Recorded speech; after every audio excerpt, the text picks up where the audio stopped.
Remo, welcome to the Warrior Academy podcast. Thank you. It's a real pleasure to have you here. For anyone who doesn't know who you are, just give us the intro. Who are you and what do you do? So I'm a psychologist, originally from Denmark. I've been working in the Middle East for the last 5 years or so. And I work a lot with teenagers, adults, and also a fair bit with neurodiversity. So when it comes to neurodiversity, that would be autism, ADHD, things like that. Fantastic. Yeah. And today, one of the things I really wanted to have a guest on that we could deep dive into ADHD. Well, we've had lots of guest psychologists, doctors, thought leaders, best-selling authors, and so on, and we've had some incredible conversations, but we've never had a deep dive into ADHD. And so, as you're a specialist in that, we've got some questions we'd love to ask you, and I know even just our chat before this, there's some great insights you've already shared. So give me the kind of broad overview. What is ADHD? So what ADHD is it can essentially be three different things. We have ADHD inattentive type, ADHD hyperactive and impulsive type, and then we have the combined presentation. What we oftentimes see, at least when we're doing the assessments, is that the reason that children are getting referred to us is because they have the inattentive type, so they can't really study well, they can't pay attention in class, scheduling, organizational skills, all of that is a difficulty for them.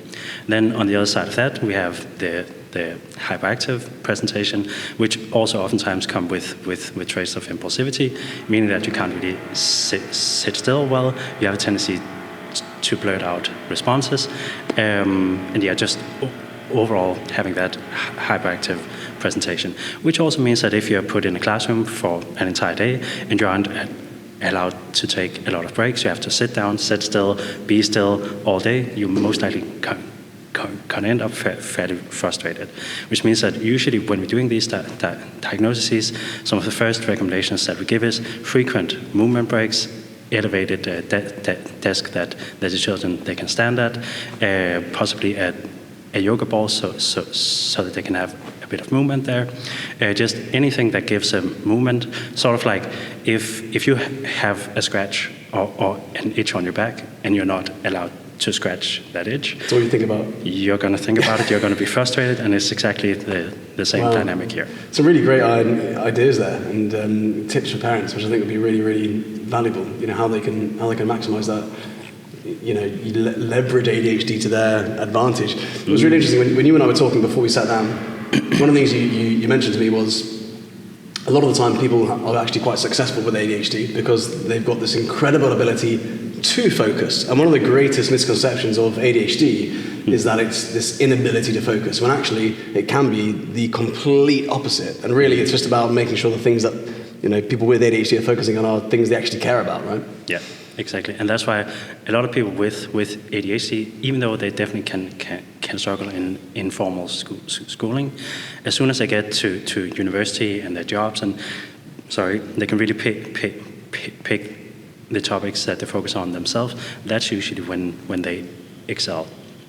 Interesting. But when they're put in situations where they're being forced to focus on a lot of things that they're not really interested in, that's when they struggle. Yeah, a lot of parents really relate to this, right? You've got a child who goes to school and they don't necessarily focus that much in school. The reports they get back from the teachers are that they're not focusing in class in all their classes, but they have no problem going on their Xbox and focusing for 8 hours straight on completing one mission, right? Yeah. I think that's very, very relatable for a lot of parents. Yeah.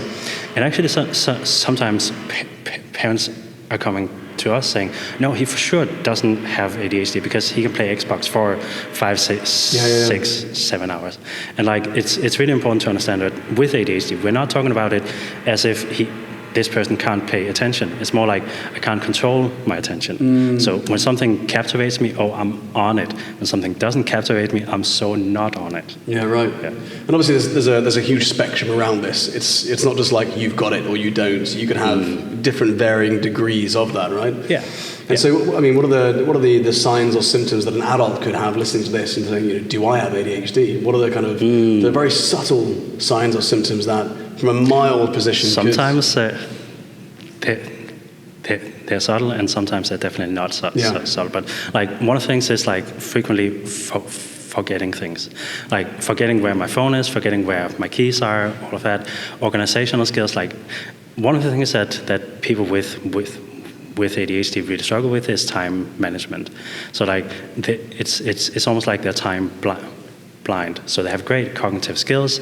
They can definitely complete tasks, but just getting them done on time and initiating tasks, that can be really difficult. Which is also why sometimes you'll see that they've been spending like an hour on something, but they would think that, oh, I thought that only 15 minutes passed. Right, so they lose track of time, essentially. Yeah, I guess that's a focus thing, isn't it, anyway, because they're not focusing on the time that they're spending on something, and so that focus just slips, I guess. Being in the moment, very much. Which is actually what they're fantastic at. And right. when you are in the company of people with ADHD, usually you'll have great loads of fun. Like usually they're really, really good at cracking jokes, making sure that we're enjoying every bit of this moment. But planning, thinking ahead, that's what can become a bit of difficulty for them. That's really interesting. I guess it's just a double-edged sword. And it's funny how the thing that causes them the biggest issues, right? This ability to focus just on one thing at a time, or the one thing they care about, it really enhances their ability to experience success in that area. Yeah. But because they can only focus on that one thing, they miss out on the other things. And they tend to do that. Yeah. It's almost like you're a specialist rather than a generalist at life when you've got ADHD, because it's hard to manage that attention over so many things. I wonder if it's got much harder nowadays, because there are so many distractions, and I think we live in a world where we're all fighting for attention with the digital space, with apps and so on. It must be even harder, right? That's true, but if you look at the lives that we led like 100 years back, what was your daily life like? Okay, I'm waking up, I'm joining my dad, I'm going out to the farm, I'm gonna feed the pigs, whatever it may be, like very practical tasks. Yeah. What are we doing to This was a very Danish example, can I just say? Yeah, that's true. I'm waking up on my farm in Denmark and I'm feeding the pigs. Very true. Just or it could be like a camel or something like that. But like today, what are we asking all of the kids to do? Sit down on your chair for 6 hours a day, focus on things that most likely you can't really see the purpose of, but you just have to do it, because these are basic skills that you have to learn for your life ahead. Like the classroom setting that we're having today is almost like it's the least productive environment for a person with ADHD, unless there are specific accommodations, because a lot of the things that they have to focus on, like algebra, reading, writing, like unless you really master those skills, they're not necessarily fun, right? And also like sitting down for the whole day, also not super conducive to a good environment for a person with ADHD. Yeah. There are so many changes that I would like to see being made in the educational system, but I feel like it's such a big entity to change that it just takes so long. Definitely. But ADHD is such a mainstream challenge. So many people suffer with it, and so many people they benefit from it. Actually, I do think we need to change the way we look at it. People look at ADHD like this is a terrible thing, and poor you've got ADHD. But for so many people, they are excelling so much more than their peers because they've got ADHD, which I find really fascinating. Within your work, I mean, what sort of percentage of the population actually experience ADHD or have ADHD? So I think that it kind of depends on where you're getting your numbers from, but anywhere between 5 to 9% is what we're saying is a population with ADHD. With the caveat that when you become an adult, like I think around a third of people who are diagnosed with ADHD in childhood does not meet criteria in adulthood. So it's important to be aware of that. That the frontal part of the brain is developing way into adulthood. And when you're looking at ADHD, it's usually all of the functions that are sitting in the frontal part of the brain. Are you familiar with sort of like what the frontal part of the brain entails? Roughly, the executive functions, all of that? Sort of, but run us through anyway. It'd be good to get a breakdown on that. So essentially, the brain is constructed in exactly the same way as a computer, right? So there's one part of the computer is is responsible for one thing. So, for example, in the brain, we have one center in the back of our brain that's responsible for vision. In the side here, we have responsibility of the hearing. In the middle of the brain, we have responsibility of like breathing, how your heart rate goes, and all the basic functions. In the frontal part of the brain, that's sort of like the last development of the brain, and that is where we're looking at like delayed gratification. We're looking at planning. We're looking at scheduling. We're looking at social skills. We're looking at the working memory. So like we're managing a lot of different pieces of information at the same time, and all of those are things that people with ADHD are finding difficult. Okay, interesting. So really, this is an issue with the development of the frontal aspect of the brain.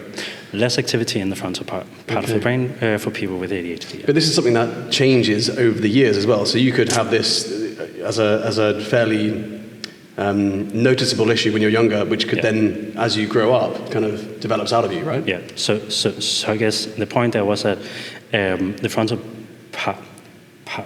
part of the brain is a part of the brain that continues to develop even way after many of the other parts of the brain have completed their development. Okay. So I think it develops until like the age of 30 or something like that. So I can imagine that like us, we have felt too that from the age of like 20 to 30, we actually still develop like our time management skills, organizational skills, ability to focus. But after 30, that's it. I think that's roughly it, yeah. So yeah, no more chances games. Go down slightly after 30. So that's really, I mean, for me, that's probably a misconception that a lot of people have, that your child is born with ADHD and that's going to stay with them forever. There's a high chance that actually they will grow out of ADHD. At least the inattentive type. So from what I can see from the research is that if you have the impulsive type, that impulsivity tends to stick for a bit longer. Yeah. Okay. Yeah. So remind me of the differences between those two then. So ADHD inattentive type, essentially what we're looking at there is that difficulty with controlling my attention, time management skills, tends to not really pay attention when people are talking to me, tends to forget deadlines, things like that. Whereas the hyperactive and impulsive type is much more of impulsive behavior, meaning that if you have that type of ADHD, you're also more inclined to get into like things that maybe aren't that helpful, such as gambling, like addictive type. Are you more likely to be able to take bigger risks if you've got that type of ADHD? Definitely, because you tend to not really, like, you tend to focus on which actually is great in some ways. It's a very optimistic type of mindset, right? Yeah. Only look at the positives, but not really at the negative. Fascinating, isn't it? And that type of ADHD was called what exactly? That was called? The hyperactive and impulsive type. Hyperactive. And with that, usually we're seeing a lot of movement as well. And what we're seeing in particular there is that if those people with the ADHD hyperactive type does not get to have those movement breaks and accommodations, they tend to struggle with focus as well, but also emotional regulation. Wow, interesting. And it's also interesting, the approach to risk, because for a lot of people, they're terrified of risk. And actually, if they had a better relationship with risk, they would take more chances in life and experience more success. Very much so. Yeah. And in actual fact, ADHD can lead people down a higher level of tolerance for risk to therefore experience more success. But it can also lead people down the route of taking too much risk and therefore causing themselves or other people damage or harm, right? Definitely. And actually, when we're looking at the statistics of what children are the most inclined to like get hurt, go to the hospital, have broken bones, things like that, children with ADHD, hyperactive slash impulsive type, definitely score higher on that one. But I very much agree that we really need to have a good relationship with risk. I say that as someone who's really passionate about stock investment as well. And you can just really see the mindset around it, right? The mindset just like, no, like I know that I can gain like 7 or 8% per year, but I just don't want to take that risk. I'd rather keep my money in the bank where it's going to be inflated by 2 to 5% per year. Whereas like a person with that more impulsive type would most likely be more likely to jump into the stock market, for example. I think if you're a risk-taking sort of personality, then accountability and mentorship is really important, right? Because you take that example there, and the far end of that is someone putting all their life savings into crypto or something, right? Yeah, so, which we have seen quite a bit of. And I wonder what percentage of people who are doing that have ADHD, because they're more inclined to take that sort of risk. It'd be an interesting study, wouldn't it? Yeah. If you look at some of the best investors on the planet, I'm sure they've got a huge level of accountability and mentorship around them, and which guides them in some way. I've got some fantastic friends who are investors, and the discipline they have to have is incredible. The knowledge that they have, it's why, like, when you're talking to them, they know so much about so many different things, different political agendas, like weather phenomena, different industries. Like, their knowledge is just so vast. It's crazy. So if you're a parent and you suspect your child might have ADHD, what do you think you should do? Because from my point of view, if my kids have ADHD, I would quite like to know, so that I can guide them towards how to live their life and maximize that full potential. I know full well that if I've got a child with ADHD and I try and plug him into the kind of round peg, square hole situation of school and expect them to be good at everything and focus on everything, they are going to feel like they're failing. And so what I need to do is very, very quickly ascertain what it is they're best at and try and encourage them down that route as fast as possible. That's very true, but that can also be really, really hard, because in the schooling system that we're having, you can't just do that. You can't just say that, oh, my child is great at football or Xbox or whatever it is, because they have to do Arabic, English, French, whatever it may be. So there has to be a lot of accommodations in the schooling system too. With regards to the first step, assessment is always the first step. So we need to figure out, does this person actually have ADHD, and what type of ADHD is it? Right. Because the type of ADHD would really make a difference in what kind of accommodations we would put in place. Yeah, definitely. There was an interesting quote that I heard the other day, and I'll probably misquote it, but it was along the lines of, if your child is really good at tennis and they're really bad at chemistry, don't get them a chemistry teacher, get them a tennis coach. Yeah. Yeah, that's fantastic. Because it's like, you want your child to grow into the things that they are naturally gifted towards, rather than, and like I said, that's probably, we both really agree on that. This is one of the issues with education, right? It's one size fits all, and it's very hard not to do that, because it would cost so much to actually segment a population down to a degree where you've got, 2 types of ADHD, we need to have these different classes, okay, boys are different to girls, that's going to be different as well, and we try our best with the one-on-one, additional support and so on, but it isn't easy to do for schools to actually achieve, right? That's true, yeah. What I will say is actually that the majority of the schools that we're working with here are really, really good at accommodating for ADHD. Really? So they're really, really good at giving the movement breaks, giving them a separate setting, because I don't know if you have any friends who can just sit with a book in the loudest room in the metro, just filled out all of the noise, and they can just focus on their book. I can't do that, and I can tell you the vast majority of people with ADHD definitely can't. It's almost like that filter for external stimuli for them is quite weak. What about in a situation where they've got hyperactive ADHD, where they're able to focus really on one thing? If they truly care about the content of the book, does that then mean that they lose track of time, they lose track of their awareness, they lose track of their noises around them, their peripheral, and they just laser focus on that book? The more they like what they're engaged in, the better the focus becomes, and the better they become at filtering out external stimuli.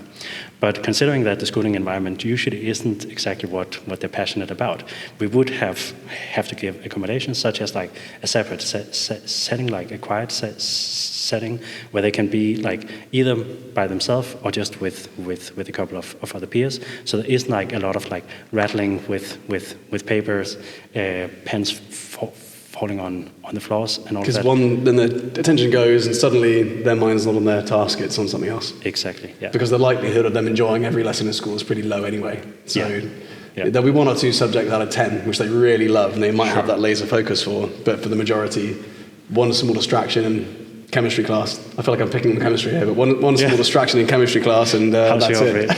relationship with chemistry? Yeah, right. Had a horrible chemistry teacher. I've had one of those too.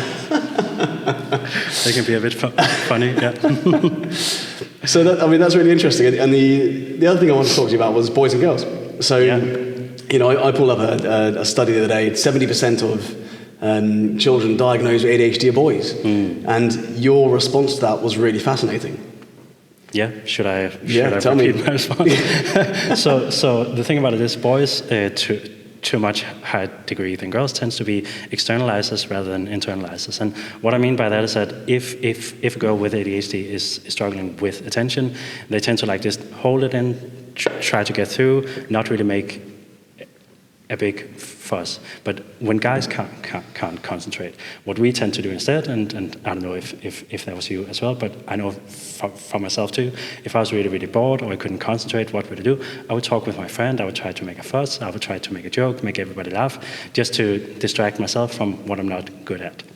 So that's why boys tend to draw attention to themselves in a way that is not really appropriate, and therefore teachers tend to raise way more remarks about the boys. Why, so they get more why do they do that? Why are boys and girls different? That's a good question. I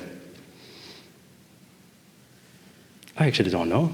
Like why they are so different. It's by nature. It's just a genetic thing, or do you think for sure. There's some element of nurture involved as well, where we kind of program boys and girls to be different? I think if you're looking at the boys in general, like who has the most tendency to like play rough, play loud, do things that are a bit more extreme? Mm-hmm. In general, it is the boys that are enjoying that, like the war games, the crazy games, like doing things that hurt, like driving your bike down the road to the risk-taking tolerance tends to be higher with boys. Yeah, definitely. And so if you've got ADHD, you're more likely to display that sort of behavior. That would be my guess. Yeah, that too, yeah. It's really interesting, isn't it? There's a lot of innate differences between boys and girls, and I really believe that they live different lives.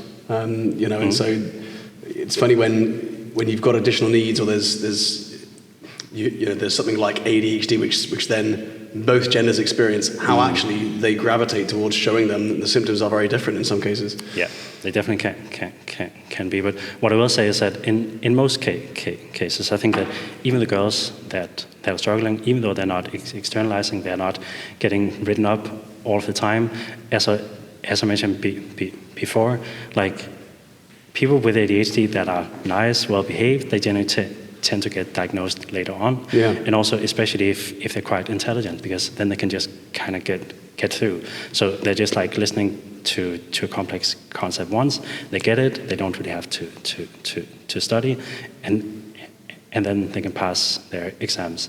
It's kind of like the same with the well-behaved boys and the well-behaved girls, that they just like put their head down, try to focus more, and then at some point that's not enough anymore, and usually that comes at the level of GCSEs, and that's usually when they come to us for assessment. So even though they had ADHD their whole life, that's kind of where we really see the effects of it. Right. ADHD, can you develop ADHD instead of being born with ADHD? I think that's a common misconception there, talking about misconceptions. No, you're born with ADHD, and we're not seeing any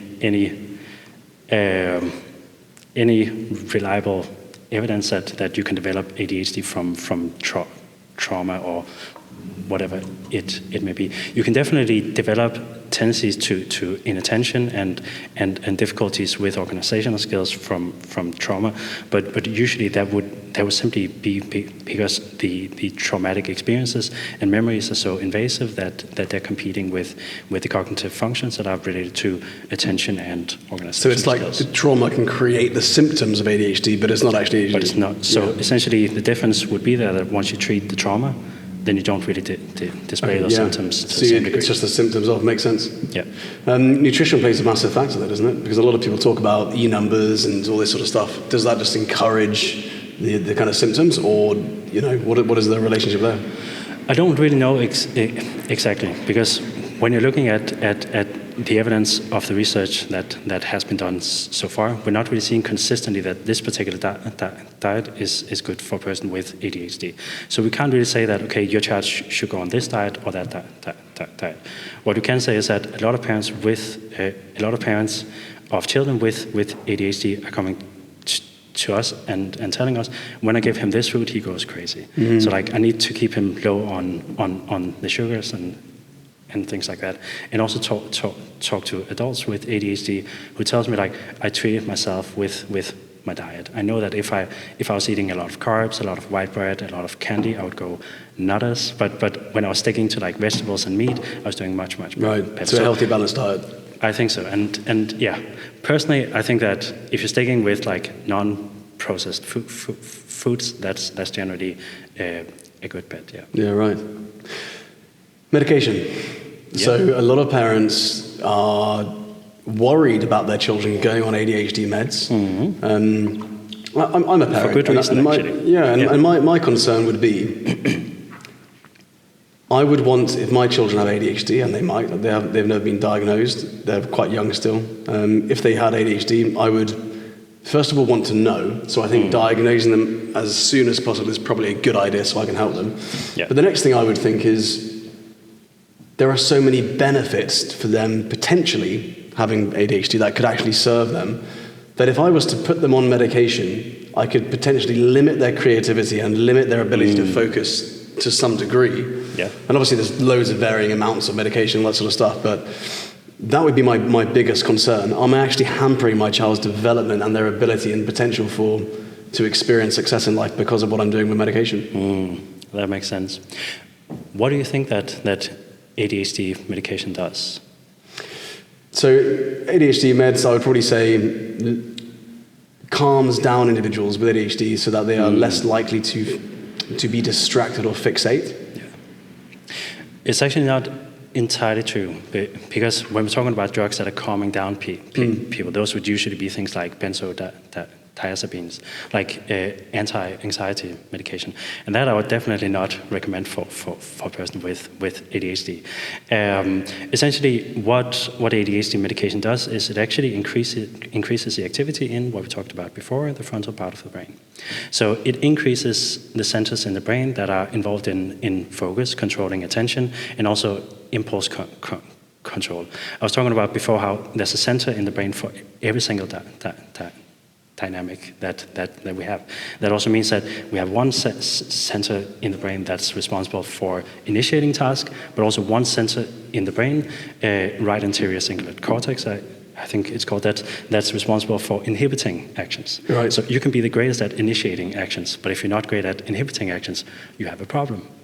Yeah, because then if you have an impulse of, I really want to like say hi to the lions over there, and they seem so nice, but not really registering that I might actually become their lunch. Like if you don't have that impulse control, you can really get yourself into sticky situations. So essentially, ADHD medication increases dopamine in the frontal part of the brain, which is where all of the executive functions are located. So impulse control, organization, time management, focus, those things should improve.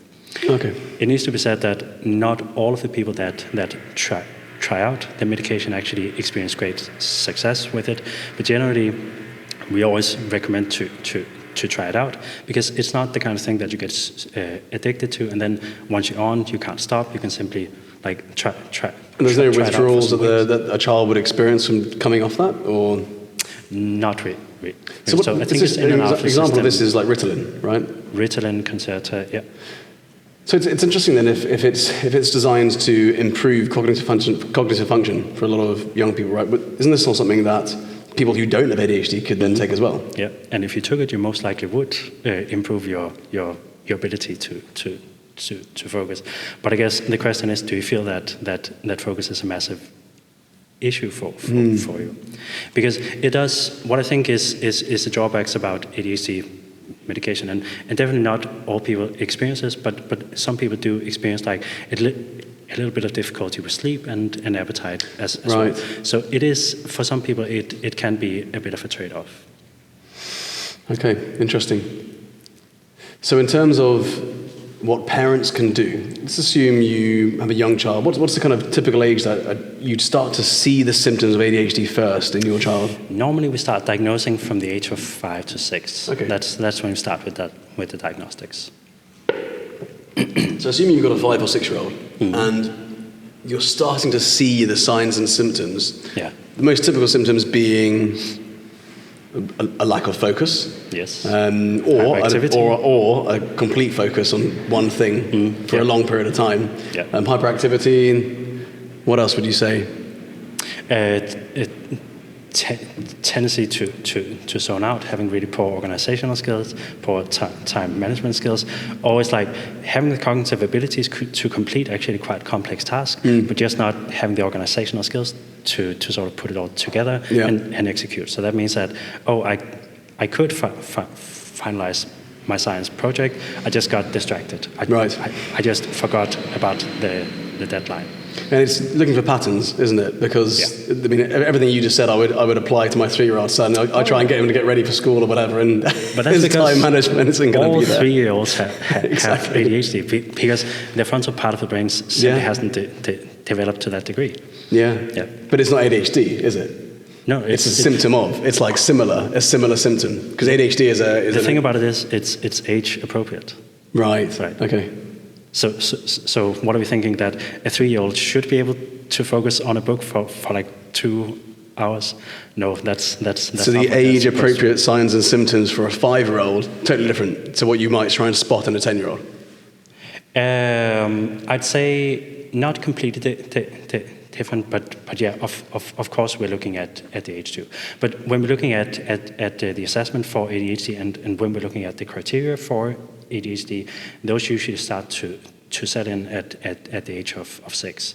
Before that, we'd say, like, even if they have these symptoms, it's simply not like it's not what we call ADHD. This is expected for that age. Really interesting.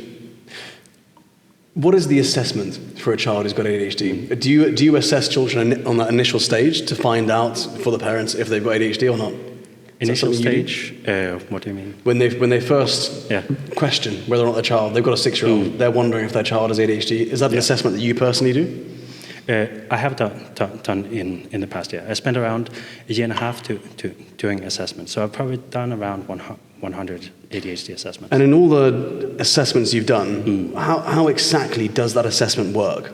The assessment works that we're taking a thorough background interview with the parents, with the teachers, and with the child. Obviously, it depends on the age of the child. If they're 6 years old, they probably don't have a great deal of introspection. But obviously, if they're 14 or 15, we can get a lot more information from them. And simply what we do, there's almost like a checklist. So in order to receive the diagnosis of ADHD, there's 6 out of 9 criteria that you need to fulfill. So essentially, we just go with the interview and with the standardized questionnaire, and then we see, do you actually meet these criteria? What we do at Insights is that we're running an IQ test as well, because sometimes if the IQ is quite low, then we can also say that some of the ADHD symptoms that they're experiencing is actually maybe not due to ADHD. Maybe it's actually just because we're putting them in an environment where they're being taught very, very complex stuff, but they actually don't necessarily have the cognitive proficiency to understand that easily. And you and I, even though we don't have ADHD, if you put us in a room with Elon Musk or Bill Gates, or we've got ADHD. We got ADHD because we can't understand what they're talking about at all. Yeah, very true. That's a really good way of looking at it, actually. And also on the flip side of that, right? If you are incredibly intelligent and you've got ADHD and you're in a school which is not pushing you that much, your ADHD can fly under the radar because, as you said, right, the intelligence covers it up. Yeah, exactly. I think that's a really interesting point. Yeah. Is there a correlation between IQ and ADHD? That people with ADHD have slightly different IQ, higher or lower? Not that I know of, actually. They must have done studies on that. It'd be interesting to see if there's any correlation between that. Yeah. What I would think is actually that maybe if there is anything there, I would think that there more so is a correlation with a slightly lower IQ and ADHD, right. Simply because it makes it harder to study. cover up those tracks. Yeah, for sure. Is there a correlation between being on the autistic spectrum and having ADHD? Are you more likely to be or not? Very much so. Yeah, I think around 40% of people with autism have ADHD as well. Okay, but what percentage of that of ADHD have autism? I'm actually not quite sure. I'm quizzing you now, aren't I? Yeah. But yeah, I think that I heard a number was it like 20 or 30%, but I'm not sure. So roughly 20 or 30% potentially? I'm not sure. You're not sure, but could have autism if they have got ADHD. But there's definitely a correlation between those with autistic it's with 40%. ADHD. Yeah. Wow, really, really fascinating stuff. So just to conclude then, what do you think parents can do to help their children if they've got ADHD? So you might think they've got ADHD, or maybe you've already been diagnosed, whatever it is. What are the things that they can do to really help their children with that? I think actually the main thing that they can do is to educate themselves, because a lot of the troubles that I see in the beginning, at least before we get the diagnosis, that the parents have a lack of understanding of what's actually going on. They're seeing the child struggling, even though they know that the child is really, really intelligent, and they just can't understand it, and therefore they're quite hard on their child. It's causing a lot of conflicts, a lot of arguments. So just get that diagnosis, understand what your child is working with and the challenges there, and just make sure that the environment is set up in a way that's conducive for a person with ADHD to perform well. When I see clients with ADHD, one of the first things that we're doing is looking at, okay, what is in what way is ADHD like a superpower for me, and in what way is it holding me back?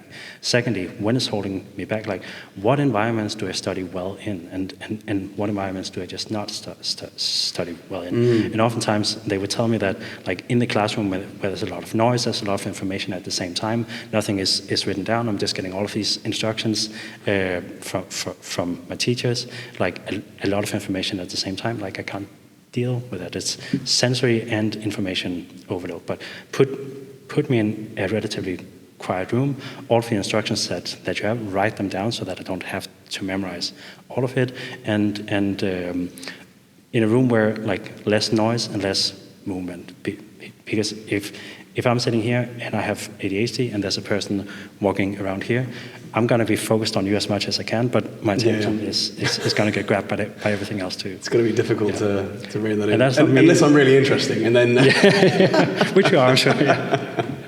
Then you should have laser focus on you, right? Really, really great tips and insights there.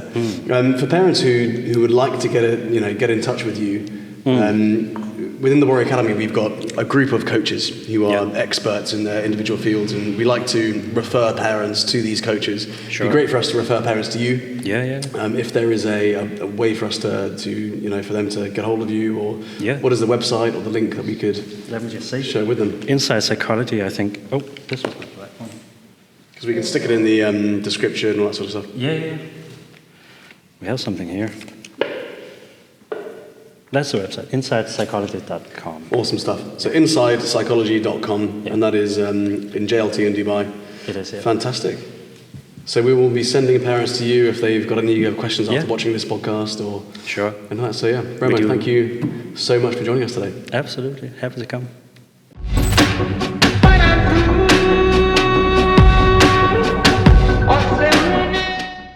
I really hope you enjoyed today's Warrior Academy podcast episode.